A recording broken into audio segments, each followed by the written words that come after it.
अस्सलाम वालेकुम। अच्छा, आगे हम लोग देख लें तो हम लोग यहाँ देख रहे थे कि विटामिन बी 12 की डेफिशिएंसी, विटामिन बी 12 और फोलिक एसिड, ये दोनों मेगालोब्लास्टिक एनीमिया का काज है। प्रेजेंटेशन कुछ ऐसी होगी कि एक एनीमिक पेशेंट होगा और साथ में उसको ना मैक्रोसिटिक बता देगा या फिर मेगालोब्लास्टिक बता देगा। मैक्रोसिटिक तो यही है ना कि उसका जो एमसीवी है वो 100 से ज़्यादा हो, और मेगालोब्लास्टिक ये है कि आपको हाइपर सेगमेंटेड न्यूट्रोफिल्स मिले ना, वो मेगालोब्लास्ट होते हैं। तो अगर वो होंगे तो वो ज़्यादा ज़्यादा स्पेसिफिक है। अगर और अच्छा, अगर वो बता देता है कि मेगालोब्लास्टिक एनीमिया और साथ में टिंगलिंग सेंसेशन है, तब ये विटामिन बी 12 की डेफिशिएंसी है। और अगर कहता है कि नहीं, ऐसा कोई न्यूरोलॉजिकल फाइंडिंग नहीं देता, सिर्फ मेगालोब्लास्टिक एनीमिया, तब ये क्या है? बी 9। अच्छा, आगे ये है कि हम आगे चलने से पहले ये दो रिएक्शन है। एक है होमोसिस्टीन को मेथियोनिन में कन्वर्ट करना होता है, वो करता है विटामिन बी 9 और विटामिन बी 12। और एक है कि मिथाइल मेलोनिक एसिड को सक्सिनाइल कोएंजाइम ए में कन्वर्ट किया जाता है, और वो कौन करता है? वो करता है अपने पास सिर्फ विटामिन बी 12। तो विटामिन बी 12 दो रिएक्शंस में इन्वॉल्व हो रहा है हमारे पास, और जो बी 9 है वो, जो फोलिक एसिड है, वो एक में इन्वॉल्व हो रहा है। अब होता ये है कि अगर सपोज एक बंदे को डेफिशिएंसी होगी, अच्छा, जो 12 है ना, ये दो रिएक्शंस में इन्वॉल्व हो रहा है। एक से ये डीएनए बनाने में काम आता है, और दूसरा ये जो अपने पास है माइलिन शीथ होती है ना, न्यूरॉन्स के गिर्द माइलिन शीथ, तो उसके बनाने में काम आता है। अब यही वजह है कि जब इसकी डेफिशिएंसी होती है ना, तो एक तो आपका डीएनए नहीं बन रहा, वो मेगालोब्लास्टिक एनीमिया की तरफ चला गया पेशेंट, और दूसरा होता है कि ये वाला अपना जो माइलिन शीथ नहीं बन रही, जिसकी वजह से न्यूरोलॉजिकल सिम्टम्स आते हैं ना। जबकि जो बी 9 है वो सिर्फ ये मेगालोब्लास्टिक एनीमिया करवाएगा, ये दूसरे रिएक्शन में इन्वॉल्व नहीं हो रहा। सही है यहाँ तक। अब एक पेशेंट है, उसको विटामिन बी 12 की डेफिशिएंसी अगर हुई ना, तो उसका होमोसिस्टिन्यूरिया भी होगा, मतलब होमोसिस्टीन भी ज़्यादा होगा उसका, ब्लड में भी, यूरिन में भी, और मिथाइल मेलोनिक एसिड भी ज़्यादा होगा उसका, ब्लड में भी, यूरिन में भी। जबकि जो बी 9 की डेफिशिएंसी हुई अगर, तो उसका होमोसिस्टिन्यूरिया तो इसको भी होगा, होमोसिस्टीन तो इसका भी ज़्यादा होगा ब्लड में। जबकि जो मेथियोनिन है वो नहीं, वो उसका नॉर्मल होगा। सही है। तो यूं याद रख सकते हैं कि होमो होमो HOMO होमोसिस्टीन, ये तो दोनों में होगा ज्यादा, होमोसिस्टीन। जबकि जो ये है ना मिथाइल मेलोनिक एसिड, ये सिर्फ स्पेसिफिक है बी 12 के लिए। तो इसको यूज करते हैं हम लोग डिफरेंशिएट करने के लिए कि मेगालोब्लास्टिक एनीमिया है, तो उसमें हम लोग है ना इसके लेवल्स चेक करते हैं। अगर इसका लेवल हो नॉर्मल, सही है, तो इसका मतलब है कि बी 12 की डेफिशिएंसी नहीं है, बी 9 इसके लिए चाहिए नहीं है, इसलिए ये नॉर्मल है। और अगर ये हो ज्यादा कम, तो इसका मतलब बी 12 की डेफिशिएंसी है। ये बात याद रह जाएगी। अब एक पेशेंट है जी, कैसे बी 12 कैसे एब्जॉर्ब होता है? हमें पता है कि पैरेटल सेल्स है वो इंट्रिंसिक फैक्टर प्रोड्यूस करते हैं, जो कि बाद में जाके फिर ये टर्मिनल आइलियम से एब्जॉर्ब होता है। हाइपर सेगमेंटेड न्यूट्रोफिल्स मेगालोब्लास्ट मिलेंगे, 5 से ज्यादा न्यूट्रोफिल्स के अंदर 5 से ज्यादा लोब्स होंगे। ठीक है। तो साथ में सीरम बी 12 का लेवल कम होगा, होमोसिस्टीन भी ज्यादा होगा, मिथाइल मेलोनिक एसिड भी ज्यादा होगा, क्योंकि ना ये आगे मेटाबोलाइज हो रहा है ना ये मेटाबोलाइज हो रहा है। शायद मैंने पीछे थोड़ा सा गड़बड़ कर दी थी, ये आपने क्लियर कर लेना है। अच्छा, न्यूरोलॉजिकल सिम्टम्स, तो ये इसमें आएंगे विटामिन बी 12 में। कौन से आएंगे? ये ना पोस्टीरियर कॉलम्स, जो स्पाइनल कॉर्ड है ना हमारी, उसके सबसे पीछे वाला कॉलम, उसे कहते हैं पोस्टीरियर कॉलम, उसको डोर्सल कॉलम भी कहते हैं। डोर्सल कॉलम मीडियल लेमनिस्कस सिस्टम, जिसका जो 4 तरह के सेंसेशंस लेके जाता है, तो वाइब्रेशन और प्रोप्रियोसेप्शन उनमें से 2 हैं। इसके अलावा फाइन टच होती है और 2 पॉइंट डिस्क्रिमिनेशन होती है। कोर्टिकोस्पाइनल ट्रैक्ट ऊपर से नीचे आ रहा है, मोटर ट्रैक्ट है हमारा, जो कंट्रोल करता है मूवमेंट्स को। तो इसकी अगर इसका मसला होगा, इसकी माइलिन शीथ इफेक्ट होगी, तब अपर मोटर न्यूरॉन्स आएंगे, अपर न्यूरॉन्स इफेक्ट हो रहे हैं। तो इसमें ना, अच्छा, लोअर न्यूरॉन्स पर भी माइलिन शीथ होती है, तो वो भी इफेक्ट होते हैं। तो आपको ना मिक्सचर सा मिल सकता है, अपर न्यूरॉन्स भी इफेक्ट हैं, लोअर्स भी इफेक्ट हैं। सही है। अब आप इसमें देखें जो क्लासिक ट्राइएड इसने दिया हुआ है, एक उसने दिया है extensor plantar reflex, absent ankle jerk, exaggerated नी जर्क। एग्जैजरेटेड रिफ्लेक्सेस होते हैं अपर मोटर न्यूरॉन लियन में, और डिमिनिश्ड होते हैं, फिर एब्सेंट होते हैं लोअर मोटर न्यूरॉन लियन में। और जो बेबिंस्की साइन है ये पॉजिटिव अपगोइंग कब होता है? अपर मोटर न्यूरॉन लियन में। तो आप देख रहे हो कि एक जो फुट है उस पे बेबिंस्की अपगोइंग है, अपर मोटर न्यूरॉन लियन है। एंकल पे देखोगे तो आपको एब्सेंट रिफ्लेक्स है, लोअर मोटर न्यूरॉन लियन है। नी पर देखोगे तो आपको दोबारा अपर मोटर न्यूरॉन लियन है, हाइपर रिफ्लेक्सी है। तो इससे upper motor neuron, lower upper, pain, temperature ये बच जाते हैं। ये अब न्यूरो की बातें हैं तो हम डिस्कस नहीं करते, इनका अलग ट्रैक होता है, स्पाइनोथैलेमिक ट्रैक होता है, बाद में पढ़ेंगे। Can presents with pancytopenia. अच्छा, विटामिन बी 12 में वैसे होता है अनीमिया, मेगालोब्लास्टिक, लेकिन है ना ये ना जब बहुत लॉन्ग टर्म होगा ना, ज्यादा देर तक, अब ये डीएनए सिंथेसिस में भी इन्वॉल्व है ना, तो हर सेल को एक तरह से डीएनए होता है और उसको सबको चाहिए, तो सब ही डेफिशिएंट हो जाते हैं जब क्रोनिक चल रहा हो, तब पैनसाइटोपेनिया की पिक्चर के साथ भी आ सकता है। ये आगे एमसीक्यूज में आएगा भी, इसलिए सारा डिस्कस कर रहे हैं। पर्नीशियस एनीमिया क्या होता है? ऑटो इम्यून डिस्ट्रक्शन हो जाती है इसमें पैरेटल सेल्स की, इसमें एंटीबॉडीज बनती हैं अगेंस्ट, या तो एंटी पैरेटल सेल बनती हैं या फिर एंटी इंट्रिंसिक फैक्टर बनती हैं, तो वो फिर तबाही फेर देती हैं और विटामिन बी 12 की एब्जॉर्प्शन नहीं हो पाती। फोलेट डेफिशिएंसी एनीमिया ये भी मेगालोब्लास्ट के साथ प्रेजेंट करेगा, होमोसिस्टिन इसमें भी ज्यादा होगा, लेकिन मिथाइल मेलनोनिक एसिड नॉर्मल होगा और कोई न्यूरोलॉजिकल सिम्टम्स नहीं होंगे। अच्छा देखिए, जो है ना ये विटामिन बी 12 ये आता है डेयरी प्रोडक्ट्स में से, रेड मीट में, एग में, मिल्क में, इन चीजों में, ठीक है, मतलब जानवरों से मिलते हैं। और जो फोलेट है ये तो साग, पालक, इनमें ज्यादा होता है, ग्रीन लीफी वेजिटेबल्स में ज्यादा होता है। तो देखिए अल्लाह पाक ने जो बी 12 है ना, इसके स्टोर्स रखे हैं, स्टोर्स मतलब इसके स्टोर्स रखे हैं, 3 साल तक आपके स्टोर्स खत्म नहीं होंगे। तो इसका मतलब है कि बंदा एक बंदा सिर्फ कभी कभी खा सकता है ना बड़ा गोश्त, बड़ी ईद पे खा सकता है, तो उसके भी ना उसको विटामिन बी 12 की डेफिशिएंसी नहीं होगी। जबकि जो फोलेट है, चूंकि ये रूटीन में मिल जाता है, साग पालक मिल जाते हैं, तो फिर वो उसका स्टोर्स भी इतने ज्यादा नहीं है, 3 से 6 माह के लिए स्टोर्स होते हैं, इतने बस रखे जाते हैं। ये वही बातें आ गई।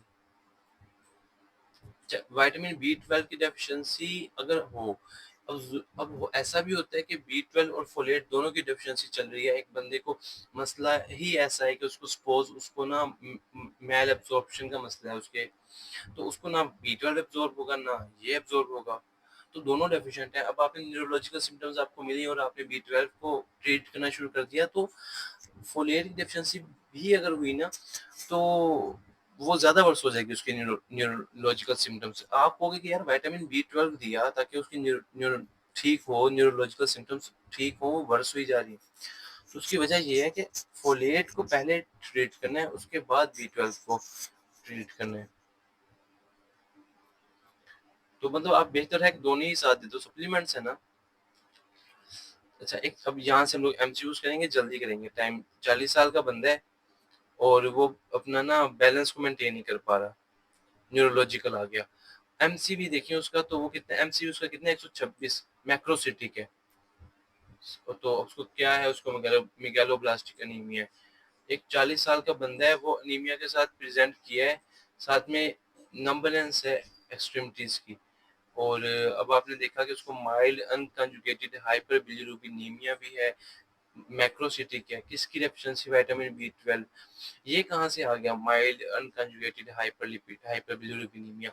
जो बोन मैरो है ना, वो बड़े बड़े सेल्स बना रहे हैं, मैक्रोसाइट्स बना रहे हैं, तो वो ना बाज का नहीं बनते सही, और वो ब्रेक डाउन होती रहती है, तो वहां से बिलिरुबिन रिलीज होता रहता है ना, क्योंकि नॉर्मल से जब चीजें हिलती हैं तो मसले तो बनते हैं। एक फैटीग है, पैलर है, एनीमिया है, साथ में टिंगलिंग सेंसेशन है, विटामिन बी 12 डेफिशिएंसी, वीकनेस है, पैल्पिटेशंस है, एनीमिया है, साथ में टिंगलिंग ऑफ फीट है, विटामिन बी 12 डेफिशिएंसी, नमनेस है फीट में, पैलर है, विटामिन बी 12 डेफिशिएंसी। एक बंदे को टिंगलिंग सेंसेशन है, पैनसाइटोपेनिया है, बी 12 डेफिशिएंसी। एक 35 साल की औरत है, वीकनेस पर टिंगलिंग सेंसेशन है, एनीमिया है, बी 12 डेफिशिएंसी। बी 12 एनीमिया में क्या होगा, सेंसेशन ऑफ वाइब्रेशन लॉस हो जाएगी, मेगालोब्लास्टिक एनीमिया है और डीजनरेशन ऑफ स्पाइनल कॉर्ड हो गई है। In severe deficiency of vitamin B 12, ये रेयर है, इसे कहते हैं subacute degeneration of spinal cord, कुछ इस तरह की एक टर्म है, ये सीवियर एक कंडीशन है। अगर विटामिन बी 12 की बहुत ज़्यादा डेफिशिएंसी हो ना, तब ऐसा मसला बनता है। उसने वही पूछा, खैर फैटीग है, पैलर है और मैक्रोसिटिक एनीमिया है, विटामिन बी 12 की डेफिशिएंसी, हाइपर सेगमेंटेड न्यूट्रोफिल्स है, विटामिन बी 12 की डेफिशिएंसी। अच्छा, ये मैक्रो ओवल ओसाइट मतलब लार्ज साइज आरबीसीज। अच्छा, आपने विटामिन बी 12 की डेफिशिएंसी चेक करनी थी, आप क्या चीज़ कर सकते हो, आप देखो मिथाइल मेलोनिक एसिड देखो यूरिन में वो ज़्यादा होगा।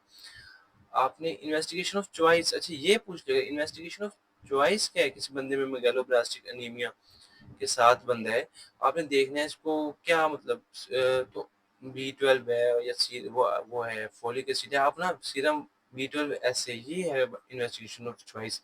आप बाकायदा देखो कि बी 12 कितने हैं, असल चीज की बात करो, ये मिथाइल मिथुइल छोड़ो, बी 12 ज्यादा या कम, बात खत्म।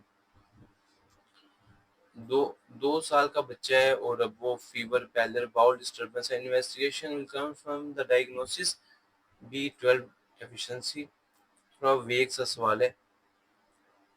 2 साल का बच्चा है, ओपीडी में आया, बाउल डिस्टर्बेंस है, एमसीवी देखो, एमसीवी 107 है। अब हम सोचेंगे मैक्रोसिटी की, उसमें तो उसने कुछ बताया ही नहीं था, तो इसमें है कि मैक्रोसिटी की नीम है। अब मैं सोचूंगा कि यार बी 12 है या फोलेट है, क्या चीज़ है।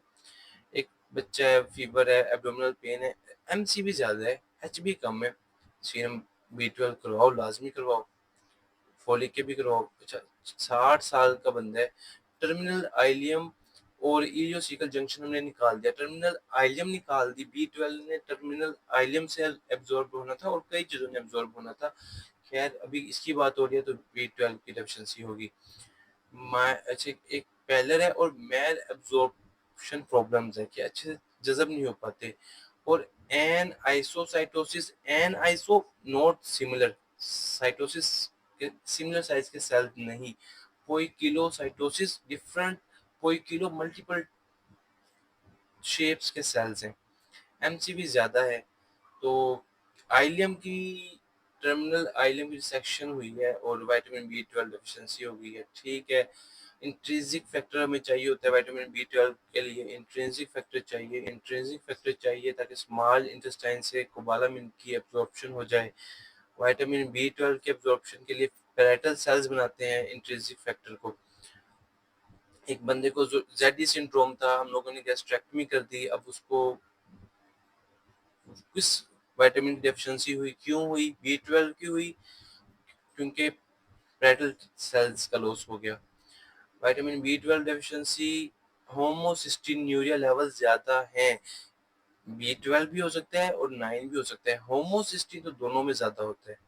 बी 12 कैरिड बाय ट्रांसकोबालामिन, जिस तरह आयरन को ट्रांसफरिन ट्रांसफर करता है, कोबालामिन को ट्रांसकोबालामिन ट्रांसपोर्ट करता है from the gut to tissues. Vitamin B 12 को ट्रांसपोर्ट करता है ट्रांसकोबालामिन टू, सिर्फ ट्रांसकोबालामिन भी कहते हैं इसे। Pernicious anaemia after gastrectomy, gastrectomy होगी या आइलियम निकाल दी, अब आपको ओरल देने का कोई फायदा नहीं, ओरल तो वो पहले भी खा रहा था, तो डेफिशिएंसी क्यों हुई थी उसको, क्योंकि वो ओरल एब्जॉर्ब नहीं हो रही थी, अब इंजेक्टेबल दोगे। मैक्रोसिटिक एनीमिया है, गैस्ट्रेक्टमी कर दी, इंजेक्टेबल दो बी 12, टोटल गैस्ट्रेक्टमी कर दी, इंजेक्टेबल दो बी 12 आईवी कब देंगे, जब आइलियम ही निकाल देंगे। एक पर्सन था, स्टमक निकाल दिया, विटामिन बी 12 आईवी दो, ये जो डेफिशिएंसी हो जाएगी। एमसीवी 110 है, अनीमिया है, मेगालोब्लास्टिक, ठीक है, मान लेते हैं, है ना? ये मैक्रोसिटिक होता है। मेगालोब्लास्टिक में लिए मेगालोब्लास्ट होना ज़रूरी है। मेगालोब्लास्टिक एनीमिया में ओवल मैक्रोसाइटोसिस होगी, आरबीसीज बड़े-बड़े होंगे, एमसीवी ज़्यादा होगा। एमसीवी ज़्यादा है, टिंगलिंग सेंसेशन है, pernicious anaemia option best option नहीं होंगे आपके लिए, वहाँ मसला नहीं होगा। पर्नीशियस एनीमिया है, ऑटो इम्यून एट्रोफिक गैस्ट्राइटिस है, टाइप ए। गैस्ट्राइटिस के 2 टाइप्स होते हैं। टाइप ए में पर्नीशियस एनीमिया ऑटो एंटीबॉडीज की वजह से, टाइप बी में एनसेड्स का लंबा इस्तेमाल किया हो या एच पाइलोरी की वजह से। हाइपर सेगमेंटेड न्यूट्रोफिल्स मिल के बात खत्म। पर्नीशियस एनीमिया, विटामिन बी या फोलिक एसिड, हाँ, एसिड प्रोड्यूस नहीं हो रहा ना पर्नीशियस एनीमिया में, इस वजह से एसिड भी प्रोड्यूस नहीं हो रहा और साथ में इंट्रिंसिक फैक्टर भी नहीं हो रहा। पैरेटल सेल्स चले गए ना, तो वो कह रहे हैं कि अदर काजेस से कैसे डिफरेंशिएट करोगे आप पर्नीशियस एनीमिया को, क्योंकि पर्नीशियस एनीमिया में एन एक्लोर हाइड्रिया होगा, एसिड प्रोड्यूस नहीं हो रहा होगा, साथ में इंट्रिंसिक फैक्टर भी प्रोड्यूस नहीं हो रहा होगा। तो फोलिक एसिड डेफिशिएंसी की बात करें तो प्रेग्नेंट लेडी है, ईट ग्रीन वेजिटेबल्स खा रही है, फीटस को क्यों क्यों खा रही है, ताकि फोलिक एसिड मिले। फोलिक एसिड हमें चाहिए होता है न्यूरल ट्यूब डिफेक्ट से बचाने के लिए। एमसीवी 120 है, किसकी डेफिशिएंसी हो सकती है, फोलिक एसिड की। प्रेग्नेंट लेडी है, आयरन की गोलियां खा रही है, फोलिक एसिड की भी खानी चाहिए। 30 वीक की प्रेग्नेंट लेडी है, आयरन टैबलेट्स खा रही है, फोलिक एसिड की डेफिशिएंसी होती जा रही है। 14 साल का बच्चा है, फास्ट फूड खाता है सिर्फ, एमसीवी ज़्यादा है, एचबी कम है, फोलिक एसिड की डेफिशिएंसी है। फास्ट फूड में फिर भी मीट वगैरह तो फिर भी होते हैं ना, पालक साग पालक नहीं होते। मेगालोब्लास्टिक एनीमिया है, एचबी कम होगी, एमसीवी ज़्यादा होगी। एमसीएच ज़रूरी तो नहीं है कि ज़्यादा हो। Most common cause of macrocytic anemia is folic acid या vitamin B12 deficiency. Most common cause of macrocytic anemia is folic acid deficiency. Folic acid deficiency is mostly, अच्छा, फोलिक एसिड डेफिशिएंसी जो है वो मोस्टली मेल न्यूट्रिशन की वजह से है। ठीक है, बच्चे खाते नहीं है, साग पालक नहीं खाते। और जो विटामिन B12 की डेफिशिएंसी है वो मेल एब्जॉर्प्शन की वजह से है, जो कि कई सालों में होती है, मोस्टली लेट एज में 40, 50, 60 में जाके प्रेजेंट करती है। अच्छा, इंट्रिंसिक फैक्टर कहाँ से आता है, गैस्ट्रिक फंडस में, जहाँ पैरेटल सेल्स होते हैं। अच्छा, ये एक चीज़ याद करने वाली है कि microscopic feature of parietal cells क्या है, स्टमक के अंदर कैसे नजर आएंगे। कोपियस इओसिनोफिलिक साइटोप्लाज्म होगा और सेंट्रल न्यूक्लियस होगा, मतलब सेल जो होंगे ना, इनके अंदर पिंक कलर का कोपियस साइटोप्लाज्म होगा। इओसिनोफिलिक पिंक नजर आता है ना हमें, बेजोफिलिक ब्लू नजर आता है, और सेंट्रल न्यूक्लियस होगा। क्या बनाया मैंने, अच्छा, जीआईटी हिस्टोलॉजी। जो पैरेटल सेल्स हैं वो ह्यूमन स्टमक के गैस्ट्रिक इंट्रिंसिक फैक्टर रिलीज करते हैं। ठीक है, स्टमक से आते हैं। HCl gastric parietal cells pepsinogen को पेप्सिन में कन्वर्ट करते हैं। पैरेटल सेल इंट्रिंसिक फैक्टर और HCl प्रोड्यूस करते हैं। ठीक है, ठीक है। ओपीडी में अपने पास विटामिन B12 की डेफिशिएंसी है, no intrinsic factor, intrinsic factor नहीं है, कोई भी नहीं आ रहा। तो क्या वजह है, ये पैरेटल सेल्स डैमेज्ड हैं, वही बात आ गई, एक्लोर हाइड्रिया। 60 साल का औरत है, गैस्ट्रेक्टमी हो चुकी है और पैरेटल सेल्स चले गए हैं। B12 की डेफिशिएंसी है, इंट्रिंसिक फैक्टर नहीं आ रहा, पैरेटल सेल्स चले जाएं तो पर्नीशियस एनीमिया में जाते हैं। एंटी इंट्रिंसिक फैक्टर एंटीबॉडीज बनती हैं पर्नीशियस एनीमिया में, एंटी इंट्रिंसिक फैक्टर भी या फिर anti parietal cells. Red blood cells have a higher respiratory coefficient than parietal cells. ये क्या होता है, ये होता है ऐसे है कि CO2 used, CO2 produced over oxygen used. ठीक है, तो इसको कहते हैं रेस्पिरेटरी कोएफिशिएंट। देखा जाए तो जो आरबीसीज़ हैं, ये ऑक्सीजन तो यूज़ करते नहीं, इनमें माइटोकॉन्ड्रिया नहीं होता, न्यूक्लियस नहीं होता, ये तो डायरेक्ट ब्लड में से ग्लूकोज़ उठाते हैं। तो इनका जो ऑक्सीजन यूटिलाइज़ेशन है वो होगी ज़ीरो, CO2 ये प्रोड्यूस करते हैं क्योंकि उस ग्लूकोज़ यूज़ करते हैं अपने। तो CO2 जो भी आई, तो ज़्यादा इनफ़ाइनाइट इनफ़ाइनाइट जो अब आ गया ना, जबकि जो पैरेटल सेल्स है वो जितनी भी करते हों, जो भी हो, इनफ़ाइनाइट और इनफ़ाइनाइट तो क्रॉस नहीं कर सकते। अच्छा, अभी अपना नेक्स्ट टॉपिक स्टार्ट हो गया कि इंट्रावेस्कुलर और एक्स्ट्रा वेस्कुलर हेमोलिसिस। अभी के लिए यहीं स्टॉप करते हैं।